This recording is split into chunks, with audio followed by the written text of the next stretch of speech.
I already filmed what my day looks like right now working in a spa as a spa therapist, but I wanted to explain what my day used to look like working in a beauty clinic because it is very different. I sort of just made up a day of what my day used to look like as far as I could remember. This salon in particular, even though it's a beauty clinic, they do so many different treatments. They still do waxing, nails, massage, everything. Loads of different facials, laser, slimming treatments like body wrap treatments. They do everything. So your day is never the same. It's always different and it's full of loads of different treatments, which I personally love. If you don't do a treatment for a while because either the salon doesn't provide it or because it's not popular there, you can lose your skill in it a little bit. You don't forget, but you sort of lose your skill.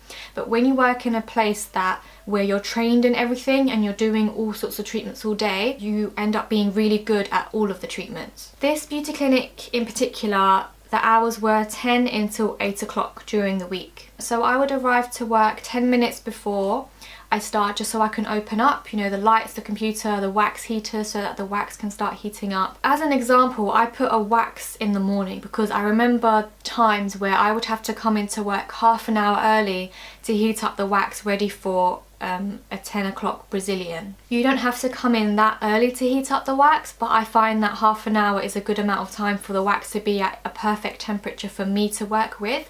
Some therapists come 15 minutes before and they turn the wax really high.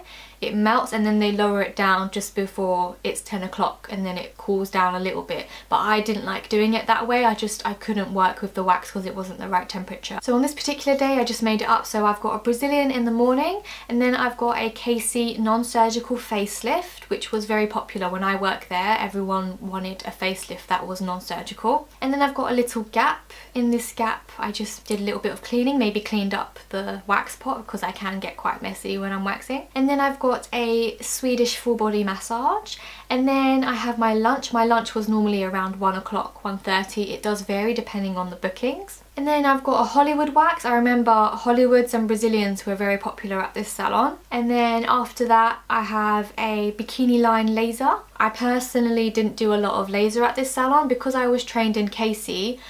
They would try to leave my column free for KC facials because all of us were trained in laser but not all of us were trained in KC. Little ones here and there like bikini line, underarm I would do. Around 3 o'clock I remember the salon being quiet sometimes because 3 o'clock is when the kids come out of school and the parents go to collect the kids. So sometimes it was really quiet, sometimes an hour and a half gap. In this gap there's always something to do. We would do cleaning, check if we are running low on any stock, make yourself a cup of tea and have biscuits and answer emails from clients. Some people think that being a beauty therapist is a very glamorous job, and it is sometimes, you know, quite glamorous. You know, you would sit down and do your own nails, maybe you might do a little wax on yourself. Other times it's not glamorous, where you are sweating and you're running around, especially on a weekend. No, not glamorous on a weekend. You are fully booked and you don't have time to sit down. I just want to quickly mention, because I said about doing your own treatments,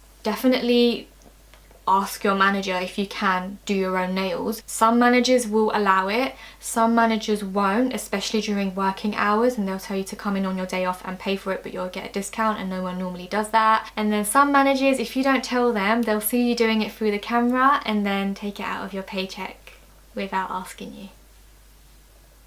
Moving on.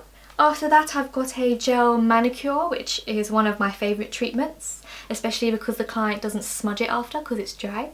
And then I've got a laser patch test, and then maybe an eyebrow tint and wax. I remember doing quite a lot of eyebrow waxing. And then another KC facial, maybe an Environ facial, and then by the time you know it, when you're booked up, the day does go faster. 8 o'clock, you close up and you go home.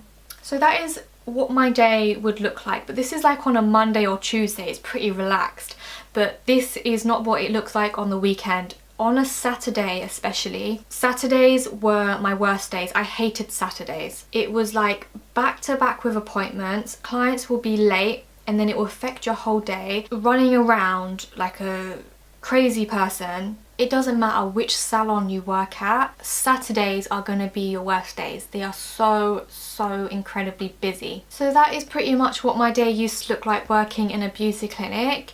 If you watch my other video where I explain what my life looks like now working in a spa, you'll see how it's quite different. I hope this video was helpful. If you did like it, give it a thumbs up and subscribe if you want, and I'll see you next time. Bye.